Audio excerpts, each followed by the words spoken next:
Quando você fecha os olhos e imagina a Antártica, o que vem à sua mente?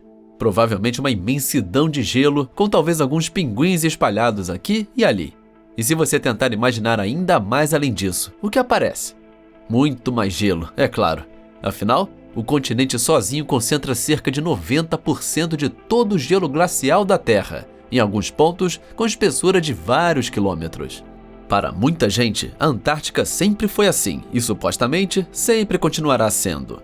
Mas isso não é verdade. Houve um tempo em que a Antártica não apenas tinha bem menos gelo, como também era um mundo coberto por vegetação exuberante, habitado por animais estranhos e marcado por um fim trágico. Em todos os sentidos, um verdadeiro mundo perdido.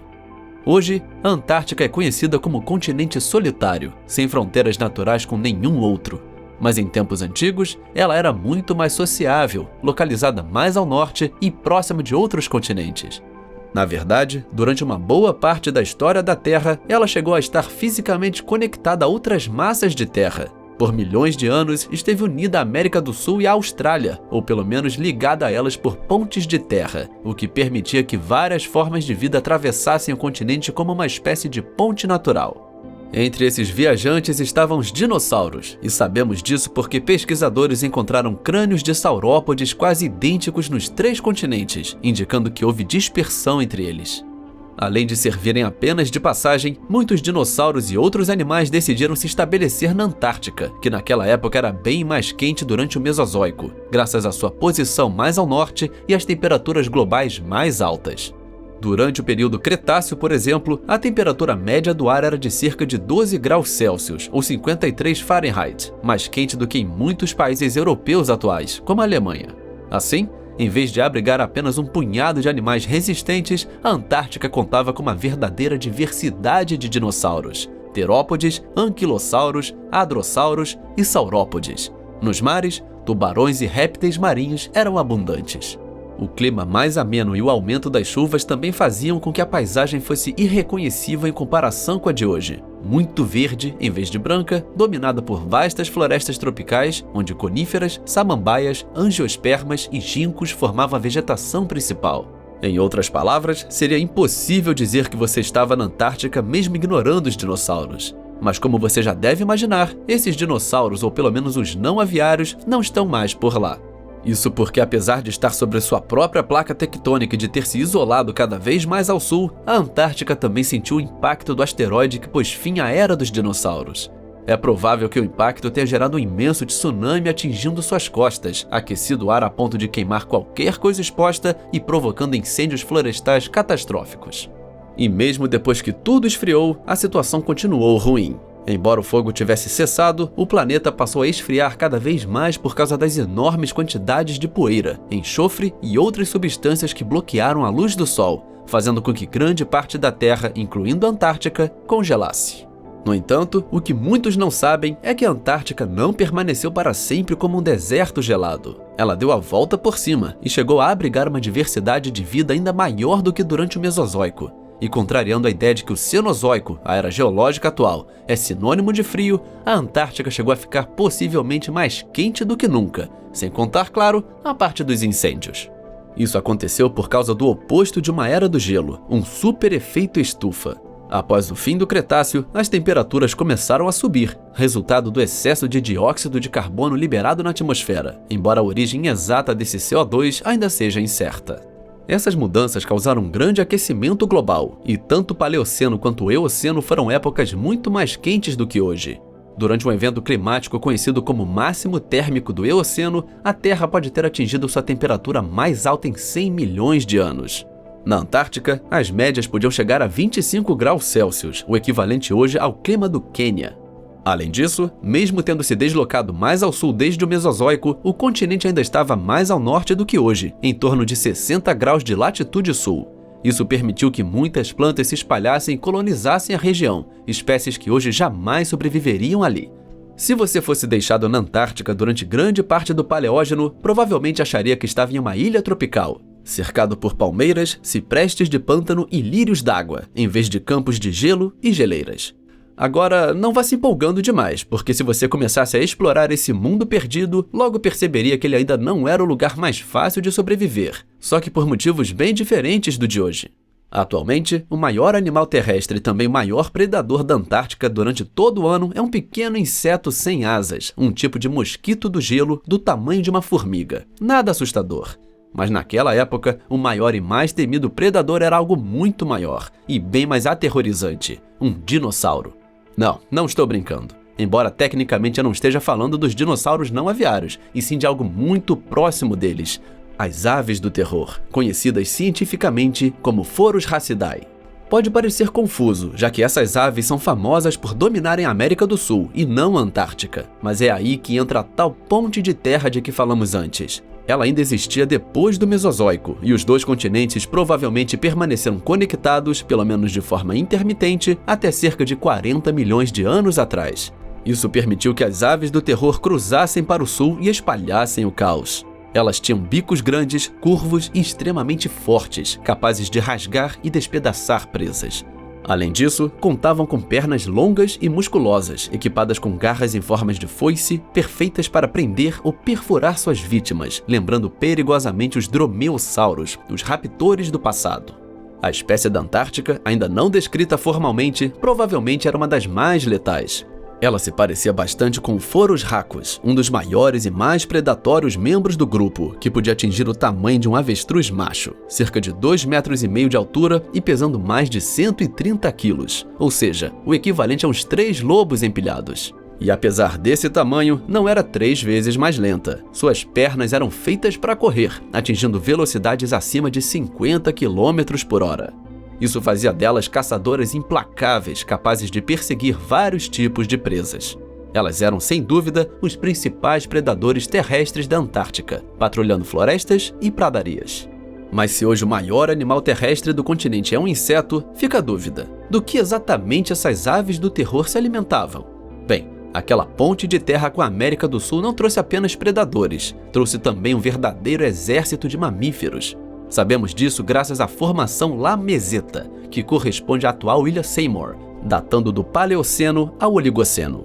Mesmo que nem todos os fósseis encontrados ali tenham convivido ao mesmo tempo, esse registro fornece uma excelente visão geral de como era esse antigo e verdejante mundo perdido.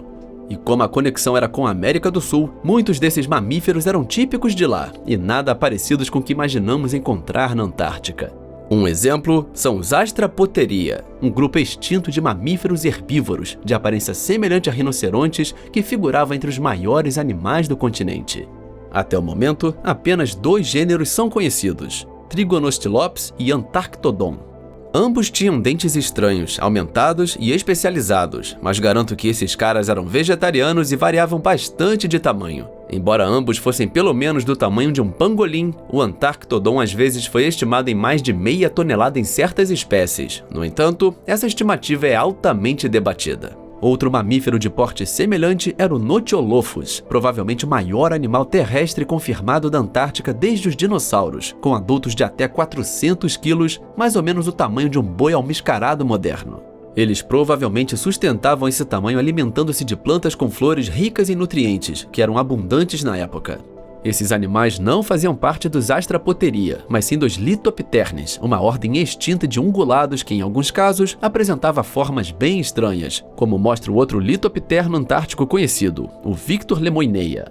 Esse último era bem menor, mas peculiar. Suas narinas ficavam altas no focinho, sugerindo que ele possuía uma pequena tromba flexível, semelhante ao de uma anta, usada para alcançar vegetação inacessível. Estudos mais recentes propõem outras interpretações, talvez lábios preenseis, como os dos alces, ou até um nariz similar ao do antílope saiga, que serviria para filtrar poeira e regular a temperatura do ar, tanto no calor quanto no frio. Junto com os astrapotérios, os litopternes formavam um grupo dos maiores mamíferos da Antártica, mas não eram os únicos. Havia também um xenartro ainda não descrito, gondwanatérios e até meridiolestídeos, conhecidos popularmente como esquilos dentes de sabre, por causa de seus dentes alongados. Esses animais eram provavelmente os principais insetívoros do continente e também alguns dos seus habitantes mais antigos, já que o grupo sobreviveu ao evento da extinção do fim do Cretáceo, provavelmente graças ao pequeno tamanho e à dieta flexível. E para completar esse ecossistema, havia ainda mais uma surpresa: os marsupiais. Quando se fala neles, a maioria das pessoas pensa neste ou neste. Basicamente todos os animais australianos. Mas na verdade, os marsupiais evoluíram primeiro na América do Sul, e foi por isso que também chegaram à Antártica. De lá, acabaram migrando para a Austrália, já que os dois continentes permaneceram ligados durante parte do Cenozoico. Até agora, 3 grupos de marsupiais foram identificados na Antártica: Derorhynchidae, Polydolopimorphia e Microbioteria. Infelizmente, quase nada se sabe sobre o primeiro grupo, mas o segundo era bastante diverso, com várias formas e hábitos. Já o terceiro, os Microbioteria, é bem conhecido, pois ainda existe hoje, embora não na Antártica. Seu único representante vivo é o Monito del Monte, pequeno macaco da montanha em espanhol, encontrado na Argentina e no Chile. Curiosamente, ele é mais aparentado aos marsupiais australianos do que aos sul-americanos. Em resumo, foram esses marsupiais os antigos mamíferos típicos da América do Sul que formaram o coração da fauna antártica, fornecendo alimento de sobra para as temidas aves do terror, as verdadeiras soberanas desse mundo perdido. E não eram só as aves que os mamíferos precisavam temer. Outro predador também fazia daquelas terras e águas o seu lar. Um carnívoro que você provavelmente jamais imaginaria vivendo na Antártica de hoje: os crocodilos, ou pelo menos algum tipo de crocodiliano. Por muito tempo, paleontólogos suspeitaram que crocodilos tivessem habitado o continente, já que havia pontes de terra e o clima era favorável. Mas não existiam provas concretas, até a descoberta de um enorme osteoderma, datado de algum momento do Eoceno, que correspondia exatamente às estruturas vistas em crocodilianos vivos e fósseis. Isso confirmou que, de fato, havia crocodilos por lá, embora o tipo exato ainda seja um mistério. O que sabemos, no entanto, é que esse crocodilo era gigantesco. O osteoderma encontrado tinha o tamanho esperado para um animal de cerca de 7 metros de comprimento, algo em torno de 15% maior que o maior crocodilo de água salgada já registrado e 35% maior que a média da espécie.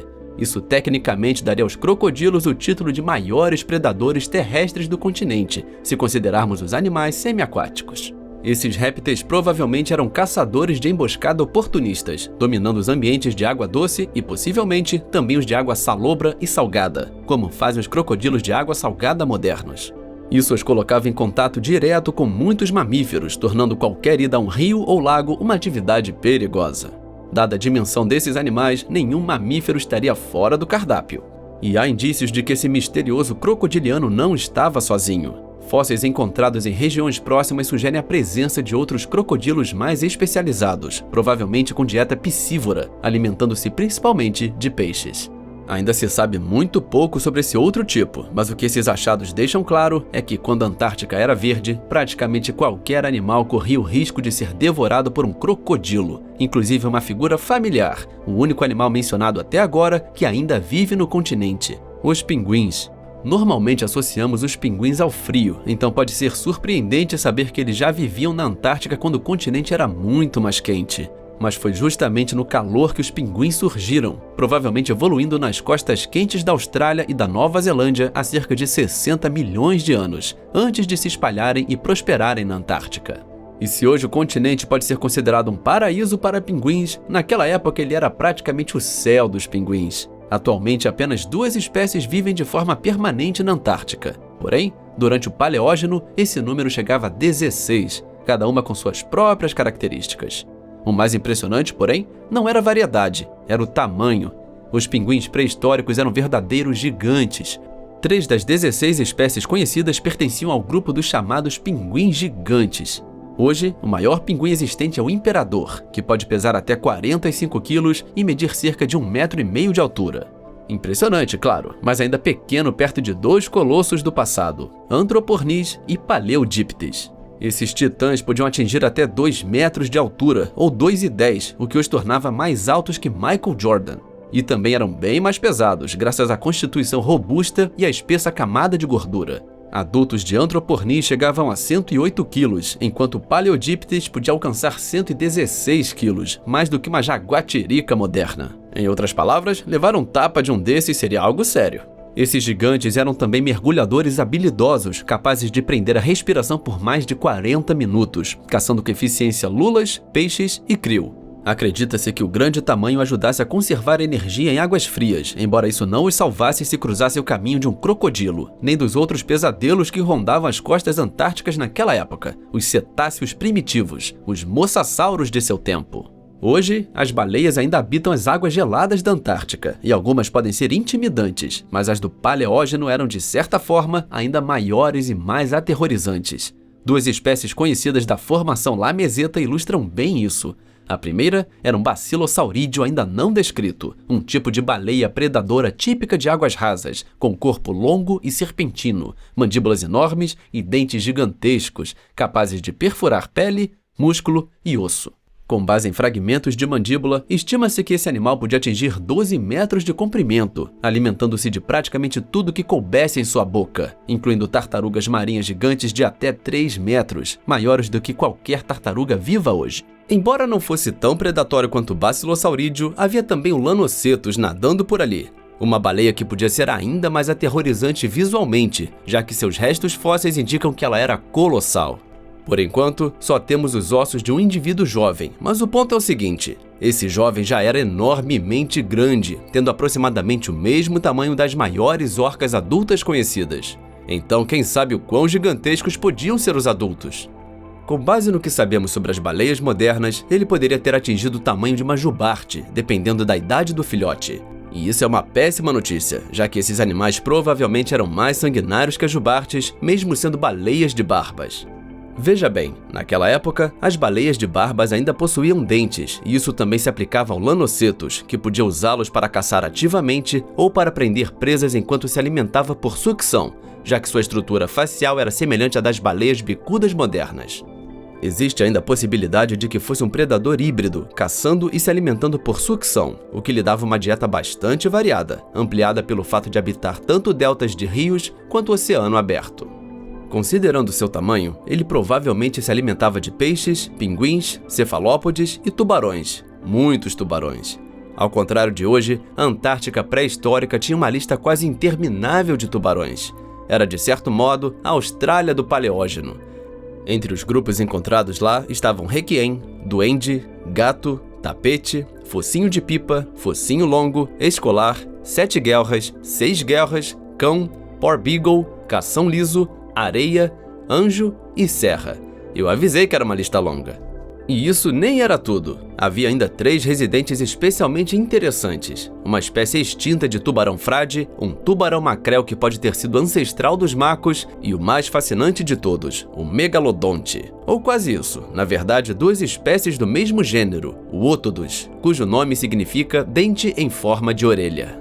Pesquisadores identificaram 2 espécies, Otodus sokolov e Otodus auriculatus, que patrulhavam as águas costeiras da Antártica como predadores de topo, provavelmente entrando em conflito com as baleias gigantes que viviam na mesma região, já que também podiam atingir tamanhos colossais. A menor das 2 era a Sokolov, que tinha serrilhas mais finas do que as de outros Otodus e crescia até cerca de 6 metros de comprimento. Ainda assim, enorme, equivalente aos maiores tubarões brancos atuais. Já o Auriculatus era muito maior. Os maiores exemplares atingiam cerca de 9,5 metros ou 31 pés. Não tão comprido quanto o megalodonte, mas suficientemente grande para garantir seu lugar como um dos principais predadores. Com base no que se sabe sobre o gênero Otodus em geral, é provável que essas 2 espécies se alimentassem de peixes, tartarugas, outros tubarões e, possivelmente, baleias jovens. A presença desses tubarões, junto com todas as outras espécies que habitavam a região, tornava as águas da Antártica pré-histórica enganosamente mortais em comparação com as de hoje, e sem dúvida um ambiente caótico para os pinguins. Mas eles não eram as únicas aves que viviam em constante alerta, pois uma enorme variedade de espécies também chamava o continente de lar. O sucesso das aves na Antártica durante o Paleógeno revela, aliás, uma história fascinante. Alguns paleontólogos acreditam que a primeira ave moderna do mundo possa ter evoluído ali, conhecida como vegavis. Essa ave, porém, não sobreviveu ao Mesozoico, mas sua presença no registro fóssil mostra o papel crucial da Antártica na evolução das aves. Mais que isso, há quem defenda que as aves conseguiram sobreviver ao impacto do asteroide justamente na Antártica, o que explicaria sua grande diversidade e abundância durante o Paleógeno. Até onde se sabe, falcões, ibis, albatrozes e petréis já existiam por lá nessa época. E entre todas essas aves, havia uma que se destacava como a mais estranha de todos, e também a única que hoje está extinta, o Dazornis. Esse animal fazia parte da família Pelagornithidae, famosa por um traço inconfundível, seus dentes. Mas na verdade, eles não eram dentes de verdade, e sim projeções ósseas no bico, que davam ao animal uma aparência bizarra e quase monstruosa. Como se isso não bastasse, os pelagornitídeos eram enormes, e o Dazornis não era exceção. Sua envergadura variava entre 5 e 6 metros, o equivalente às asas de um pequeno avião, ou se preferir comparar, ao tamanho de um pteranodon, o famoso pterossauro. Mas apesar da aparência assustadora e do porte colossal, o Dazornis era um gigante gentil, literalmente frágil, já que seus ossos eram anormalmente leves e delicados. Isso o restringia a caçar apenas peixes e cefalópodes, que capturava deslizando sobre a superfície do mar e fisgando as presas mais descuidadas que chegassem perto demais da água.